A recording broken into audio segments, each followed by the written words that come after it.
What's up, everybody? Welcome back to Front of the Pod, episode 8. We're definitely not making very amateuristic errors. Who's B? You got a mouse in your pocket? Well, it's not me. Guys, listen. Some things happened behind the scenes. We may have been recording for we weren't recording. I thought we were recording for 10 minutes, and we were not. And I was like, something's telling me this isn't going the way it's supposed to, and it definitely wasn't. Are you sure you press play? Yes, it's pressed. We are recording. We are live. We are live. We're doing it live. Okay? Are we? All right. Listen, guys, it's going to be a little bit of a different podcast, have some different bits, but it's going to be fun. We're going to get through sports real quick, and then we're going to head over to our small talk. Updates on college football. Penn State beat Nevada 46-11. Arizona State lost in the fourth quarter, lost the lead to Mississippi 24-20. And then Kansas State also lost their game to Army 24-21, I think, late in the fourth quarter. Then the NFL. Cowboys lost to the Eagles. The Ravens lost late in the fourth quarter to the Bills. Bills put up 22 points in the fourth quarter. As you can tell, I've already had to say all these things to her, and yeah. Thank you. You're making this really easy for the editing part. You can keep that in there. I don't care. And then with baseball, the Rangers are doing absolutely amazing. Only 2.5 games back from the division because we just swept the best team in baseball as of the time that we're recording this, the Brewers. If you didn't know, sweeping is they beat them every single game they had in the series. They played 3 games, won all 3 games. Yeah, people bring brooms. People will bring brooms to the last game if there's going to be a sweep or a possibility of it. That's doing too much. Not only are we only 1.5 games back from the wild card position and then 2.5 games back from the division leading position, 5 of our star players are on the injured list. So just imagine how good we're going to do. But this is the thing. The Rangers have this weird quirk where we like to play better when our good players are injured. And then when they come back, everyone's going to be like, we're playing so well, we're going to play even better when our good guys get back. And the good guys get back, and then guess what happens? They lose. We don't play good. It's like we moneyball ourselves. That's hilarious. Okay, so I asked you if you had a question. You have questions. Do you have any small talk? We talked about the movie. We got to talk about it again. September 5th, great movie on Amazon Prime. It's an hour and a half long.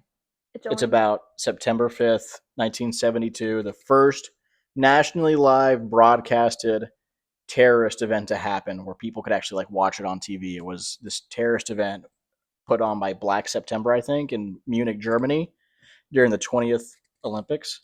Crazy story. Based off of real life. Very good movie. You weren't a big fan of it because it's not your type of movie. I don't think it's bad. It just wasn't appealing to me. Do you know what I mean? No, I totally understand. I mean, it's like, I wouldn't say like Pepsi versus Coke, but it's definitely, it's an A24-esque style film. They use a lot of the tones. Yeah. It's not like the brightest, as in like the scenes are literally dark. Yeah. It's hard to kind of see sometimes, but it adds to that noir nuance that they like to do. And it was good, but it's based on a true story.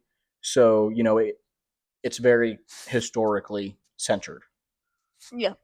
So I understand. But other than that, someone who really appreciates the types of film, obviously I loved it. The story was interesting. I thought was interesting. Yeah. It was just the longer it went on. I think I have the attention span. Well, I wouldn't say a goldfish. I don't want to say too much. Because I kept it for it's a true story. 45 minutes. I paid attention to it. Yeah. And then I slowly stopped paying attention. Well, so I don't want to say too many things if it sounds interesting to you, but in the first 5 minutes, it's like, do you hear gunshots? Yeah. And that really draws you in. That was good, yeah. Right? And then not that much happens, but I liked it because immediately when I figured out what was going on, when they get to that point where everything's kind of unraveled and now they have a choice to make, I love that when they had the dilemma of, is this something we show people or is it not? And the guys were like, our whole business, our livelihoods are based on the fact that we record evidence or we record events. And to me, that just took me back to, we read all these historical books and someone had to be there writing it down. Yeah. And, they're not filming it, but they had to write down these horrible things that happened or whatever happened. And it's the same way with that. It's like, you got to make a decision. And when they asked that question, can we air a hostage being killed on live TV, and no one knew the answer because it had never happened before. Yeah. It's a crazy situation to be in, especially when they were like, what if the hostages' parents are watching? Yeah. What if the terrorists are watching? Yeah. Ooh. And they didn't realize it. Yeah, it was crazy. Yeah. Crazy stuff. And then the ending, oh my gosh. Okay, we're trying not to spoil it, and you've given like a I haven't summary of what said, was going on. not really, not that much. Okay. But I also said at the beginning of this, it's based on a true event, so like Some people may already know. maybe, Yeah. but it's also like not I wouldn't say it's a big thing, but it's interesting that more people don't know about it. I don't know. I feel like that should have been taught in the history books in the U.S. at least. I'm going to tell you right now, even if it was taught, I probably wouldn't. Remember, I understand. I get it. I paid attention enough in history class just to simply pass. Yeah, but you have some shows that you're going to want to watch that are coming on. 2 in particular. Dancing with the Stars Dancing and The with the Bachelorette. Stars and The Bachelorette. I'm so excited. And I have one more episode left of The Summer I Turned Pretty. Yeah. How was that after? I don't. I guess we should say spoilers again. No, it's already all over. Because last week, I mean, media. they broke up in the wedding. Yeah, this week. Do you want me to Billy spoil was at it? Paris. Jeremiah was with somebody else. Jeremiah's I didn't see being Conrad at all. a hoe. I presumed. I mean, to be fair, but he's always been I've like that. only Before, ingested information from TikTok or maybe seen snippets from when you're watching it, and I could tell that he's the younger F-boy. sibling. He's very much like pick me. Yep. Spoiled rich boy. Yep. And Like, this isn't gonna work. Yeah, he finally lost something. Like he wanted someone so badly, and he wasn't able to like be with her. But he also was a rat because he was like, Conrad, how could you tell her that you love her? Even though Conrad was with Belly first. They were literally in love for like 18, 19 years of their life. They dated. His mom died. He obviously treated her like garbage because he was going through so much. I mean, that's not an excuse, but like that's more understandable. It's understandable. Yeah. Of why and then he did it. Jeremiah freaking cheated on Conrad because he knew that Conrad and Belly had like they didn't do anything, but they spent Christmas at the cousin's house at the beach. Yeah. And then Nothing Jeremiah happened. goes off. And he cheats on her twice. Yeah, because he thought. No. Or he didn't know. It just that's even He's crazier. just a whiny It's not baby, even, and he doesn't ask anything. He just assumes and then immediately ruins everything. Yeah. And then when he proposes to her, and she's like, "Yes, bro, you literally 2 days ago you just found out he cheated on you twice. After only being apart for like, I don't think that long. Like I think it was days, maybe not even days, that he cheated in between of their breaking up.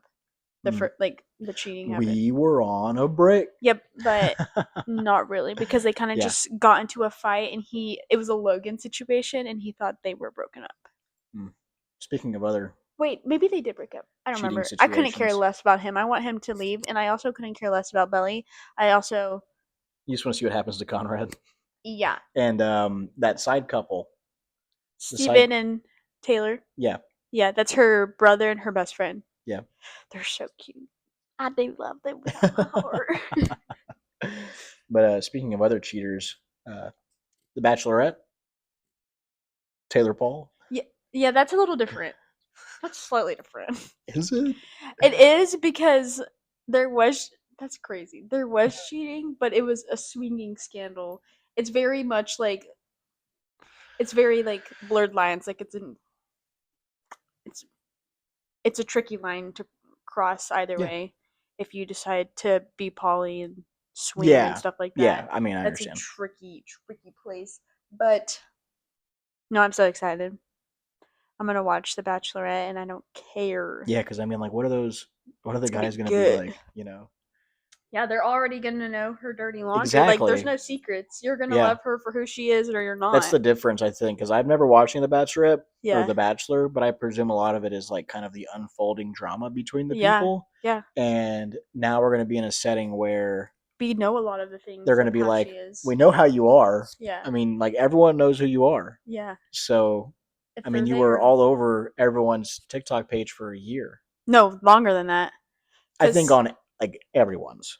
Like Maybe. I saw her on mine for a long time, and I don't like that stuff. That's what I'm saying. Like literally everybody heard about her for a good bit. It was really interesting. It kept the public eye for a while. Yeah. Yeah. And then Dancing with the Stars, I will not. That's how much I don't want to watch. Why would I want to watch people sit around and dance? They're not sitting around. They're Why do I dancing. want to sit around and watch people dance? That's what I meant. Well, I like it. Well, you have so much fun, Pookie. And I'm gonna watch it with my host. Yeah. I was just over there having like an ego death earlier this morning because I finally finished all of Neon Genesis, even Bro, I'm Evangelion. so glad I was at work. Because even you just saying it is giving me an ick. Dude, it's like, I mean, I can't even like. The reason I told you I couldn't even begin to explain why is not even because of I don't want you to explain. the story itself. No, you don't have to explain. No. No, please don't. Hold on with me. Just give me a second. Give me a chance. You got to give me longer than No, those I chicks. don't want you to explain. In the I cheater. don't want you to explain. It's not about the anime. Okay, good. It's about the type of story. Okay. It just it hit on a lot of like philosophical, religious, deep thoughts that like no one knows the answer to, but they're things that could play out or have kind of played out already. Mm-hmm. And really, there's this term called ego death. Mm-hmm. And it's basically like when you shed your ego in this like metaphysical state. And in like the Christian religion, that's kind of like when you go to heaven, you shed your physical body and your soul goes up. You've shed your individualistic person to go to this higher plane, right? It touched on that a lot, which if people watching, if you've seen Neon Genesis Evangelion, you know exactly what I'm talking about. In 2 of the 3 endings, because there's multiple endings. That's a thing too, right? Which is crazy.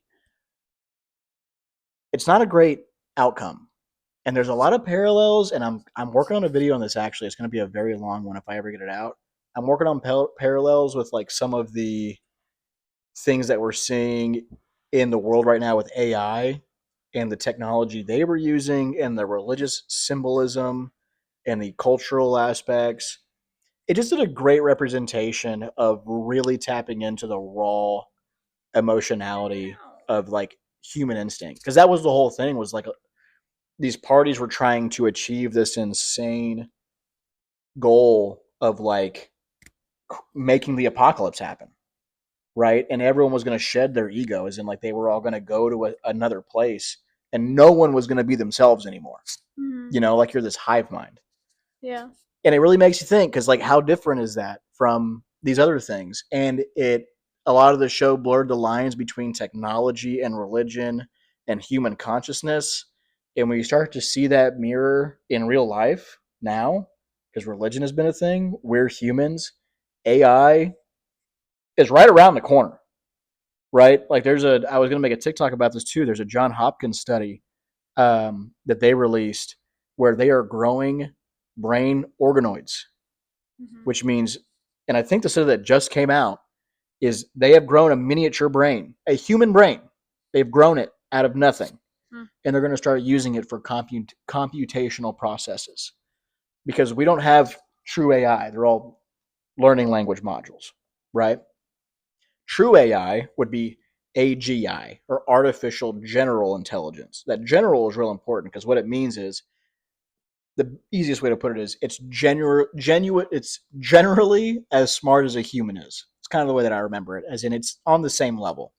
There was a test made back in the 1970s, I think, called the Turing test, which was this hypothetical thing where it said if a robot could pass this, it could pass off as a human, which means we've reached a singularity. We've made a robot that can comprehend things like a human can. Mm-hmm. We're not there yet, but a lot of people think we can make a shortcut by making these biological computers. What are you looking at? Your cup. Okay, golly. Listen, I'm trying to have a really thoughtful discussion with you. And you're over here staring at what the trash man's doing. This trash anyways, to wrap it up, God, you got me so far off my train of thought now. Like, I mean, I was here and I saw that, and that train is it left me. Eyes. It left me. I can't help it. It left me. So, anyways, wrapping it up, it deals with these existential questions and a lot of things that I think about. It's just crazy, like the parallels of the organoids. That's what it was. You're welcome. We're getting close. We're going to make biological supercomputers, and we're going to meet God very quickly. What are your questions? I got a bit that I want to do later to end the podcast on a high note. What are your questions? Oh, my Caitlin's questions? Yeah. Okay. Caitlin's questions. Caitlin. Mike, Mark, now. In a world where Pookies have questions, I just turned around and she asked me. In a realm of enigma and curiosity, where every query leads to a tale untold. I've been asked many questions in my day, but her question just. A query so profound that it reverberates through the very fabric of intellectual discourse, challenging the boundaries of human understanding. This is Caitlin's Questions. Okay. Ooh, you remember the question I had this week? It was your favorite princess and like the Oh, yes. It's Mulan. Okay, I could have guessed. Disney has the best the Is that your best favorite Disney princess as princess well? movie song. No, I don't think I have one. I don't even know what all the Disney princesses. That's crazy. We're gonna do. You know what we should do? We should do like a little online test of who's your princess, or like, you know, Who's my Disney princess mommy? no, Oh, like who you're most like, or who you'd why most would like I your do prince that? would be. Because I think it would just. I bet be there's a Disney interesting. prince one as well. Yeah, but I don't care about the princess. Well, I don't care about the princesses. Boys, Can you just boys, do? boys. Can you just do it, please? Yeah. For Okay, me. we'll see. We got to do our houses. No, wait, you just went on a rant. I don't know whatever you want to call People it. will enjoy that I know what I'm but talking about. I don't know. It's such that's a crazy concept. That's something that has nothing to do with me. And yeah. Do you see the shirt I'm wearing? I mean, I don't pay attention MK to that Ultra much. Summer Camp 19. You don't even know what MK Ultra is. I don't No, even know I why literally. which is insane. I'm gonna. That's going to be the beginning of this, and people are going to be like, "How did like I don't even like I'm not even into conspiracy theories, but I know what MK Ultra is." No, I don't care about many things. I don't know a lot. I'm pretty uncultured. Uncultured swine. No, I am, but I also don't care about a lot of things. Like I have to really. Yeah. Jonas Brothers. I do care about that.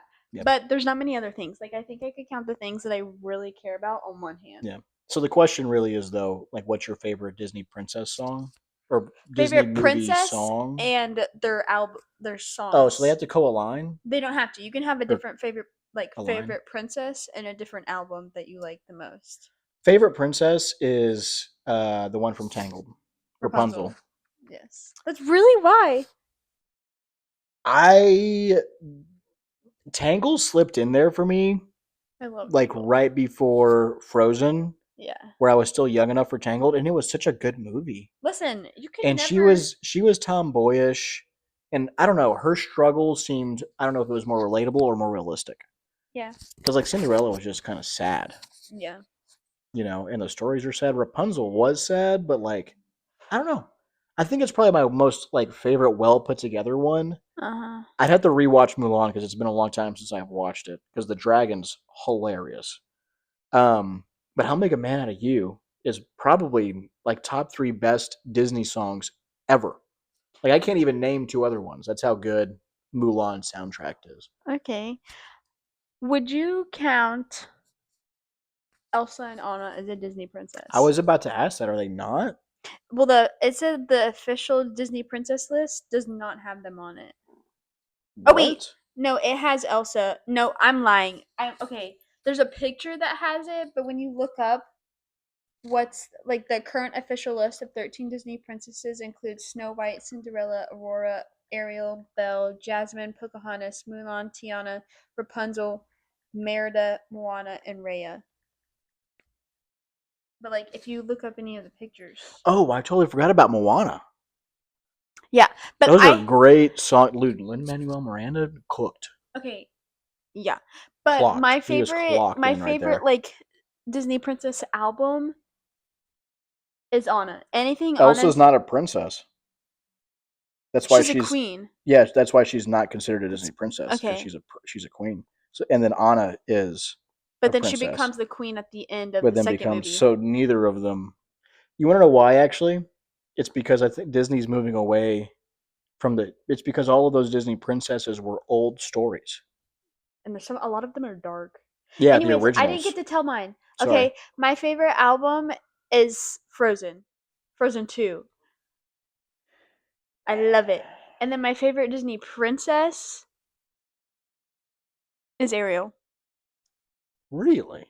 Yeah. Red hair and all. Yeah. Okay. Yeah. Why? Ariel? Yeah.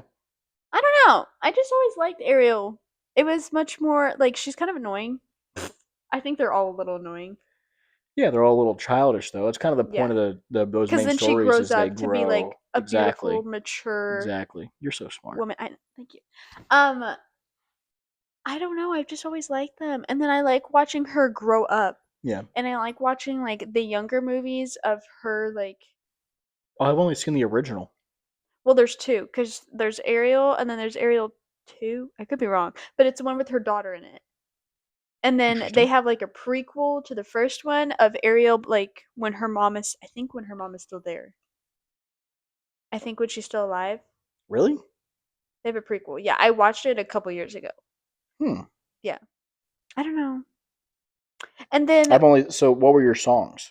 my songs, I said Frozen. Frozen 2. Frozen. That's right. Specifically. Yeah. And nah. Nope. It's Frozen 2. I think a lot of Disney music is very good. But I think Frozen 2 would be my favorite. What are you doing? I'm looking for. Oh, but I have another question. Are That's you fine. good? Yeah, you can do another question. I'm looking for the saved. I got it. That's my saved. I know. Did you save it on mine? Yeah. Okay. I mean, I don't care. I just didn't know if you purposely meant to do that. Okay. Second question. Yes. What movie instantly puts you in a good mood no matter how many times you've watched it? None. I don't. My relationship with movies is not like that. That's crazy. That's an experience, That's so sad. and I think YouTube did that to me. How do you live off love under these conditions? That's a good question. I just don't draw my happiness from film like that per se. Like, how can I put this correctly? I really don't like rewatching movies. That's crazy. It kind of depends. I have to be in a very certain mood. It's because you're listening. I don't know how to put it. You're listening to a story, and I get stories can be good, but to me it also feels like an experience, and it's meant to be something you experience as if you're there, or it's from a point of view of someone there, and So you don't watch movies more than I once? think somehow it Genuinely? is. Yeah, genuinely, I don't. I think somehow it's kind of like I wouldn't say blasphemous to the movie using that word, but it's like counterintuitive of sorts to watch it again. It's like rewatching it ruins the first experience. I I don't don't think know. so. I think you learn more the more times you watch See, it. that's the thing is I agree with that too. But with movies, it really depends on what movie. Like September 5th, for example. I don't know if I'll ever rewatch that again. No. Not because I didn't like it, Yeah. but I experienced it. Yeah. And I drew everything that I needed to from it, and that's not one that I need to watch again. And a lot of the movies that I like are like that, Okay. except for like the Ocean's movies. Yeah. But like, Maybe it I has also something don't to like. do with the movies we're both interested in are Yeah, I kind was of about to very say different. I'm not a big hee hee ha ha Well, movie I kind of like person. Like I don't. rom-coms, I like the No. smut Yeah. type of stuff, and then I like mystery and horror stuff. I go pretty both, but I don't Yeah. like a lot of like horror is the most action I'll get, but I don't want to watch. Yeah. I don't love Like action thriller. movies. Yeah, yeah, because Yeah. I don't want to watch like I don't know. I can't name one off the top of my head because I don't watch many. Yeah, I don't know. It's just I don't want to taint the experience the That's first time if I got a good crazy. experience. See, this is when I realized that we have like different like we both have anxiety, but we express it in different ways. Because my anxiety is like I literally for most of my life could only watch the same movies and TV shows because it literally made me so anxious to watch a new show or movie that I could not watch this another is the one. thing. We have the same anxieties, but the way they display themselves are on opposite sides of the spectrum. You I have feel those like we movies. need to map this. Babe, the Because there's so first many things we do, but they're completely opposite from each other. first thing I noticed was one of your habits or hobbies when we got together was at my first apartment. It was non. If I wasn't watching something on the TV, it was nonstop Disney movies, Frozen, Tangled, Okay, but I anything will else. It was say, literally like you were watching Tangled in the morning, and then Yeah. you would be watching it again Yeah. later on that day. no, I will say, Twitches, in the Cheetah beginning Girls. of us being together, I watched a lot more like kids, teenager movies. Yeah, a lot of it was I think it was animated. also like They're the animated mental movies. state and stuff I was in. The Rapunzel, I Mhm. watched it because it soothed me. Like I would instantly go to sleep because it was just calming and Yeah. relaxing. Like those movies are some of them are dark and yeah, she gets kidnapped, but it's like there's always a happy ending and there's generally a Yeah. whole lot of music in it Yeah. and it's m- much more upbeat than it is Oh yeah. party poopa. But this is the thing. I do that with. We were talking about this morning. I do that with YouTube. I was telling you there are Markiplier or like Bob, Mark, and Wade compilation videos that are 6 years old that I've been watching since they've come out, Yeah. and I watch them anytime I need a little chortle. Yeah. See, but Twilight, bye. The Hunger Games, bye. But also, Yeah. what about when the But those are good holidays to. come That's around what I'm saying. Like and we I don't need to watched rewatch Twilight that many times because I know we're gonna watch it around this time. Yeah, but there was a one point in time where I watched Twilight very often. Yeah. I go through time, We've but watched the series wholly together once, and then we've watched I a couple never other movies. I haven't like restarted the series again. Yeah. I normally just pick my favorite movie and Yeah, the that's what I'm vibe I saying. want, and that's what I do. But I will also say, what about because you say you only watch movies once. So what about Kinda. holiday movies that like this year, like on our Halloween movie watch list, It's that we different. watched the same ones, or we watched a lot of the same ones from They're last year? very yeah. It's Is it more because you like want the vibe and they're good like seasonal yeah. It's not movies? like You're not watching it all there's the not time. that many. You'd think there'd be more, but there's really not that many Christmas movies that. How can I say this? It's just they don't make as many. I feel like. I mean, I feel like they do, but like, yeah, they're They have a Hallmark lot of movies. the same But storylines like, or there's only gonna similar be one. storylines. Yeah, there's only gonna be one. Wonderful Christmas, whatever it is, with Henry Winkler. You know that one me and my family really I love. don't watch that. That's a great one. Um, I watched the and then It's a original Wonderful Rudolph Life. the Red-Nosed Reindeer, Kris Kringle, and Yeah, The Abominable Snowman. I watched like the original I'm DVDs not a of big fan those. of those. I love those. I know, And but we're gonna watch them holiday because we seasons didn't watch them are last year. holiday season movies are a exemption, and Okay. then Halloween movies. Yeah, we have a couple, but those are the holiday Halloween movies. Yeah. For the other ones, I think we updated it to where we're watching new thrillers or other movies we didn't watch last year. Yeah, that's true. So, I agree. well, to lighten this up in and off the podcast, we're entering a new bit. Hey, that was pretty lined up. Yeah, no, that's good. I think we've been transitioning in an upwards parabolic Blah, blah, blah, blah. trajectory.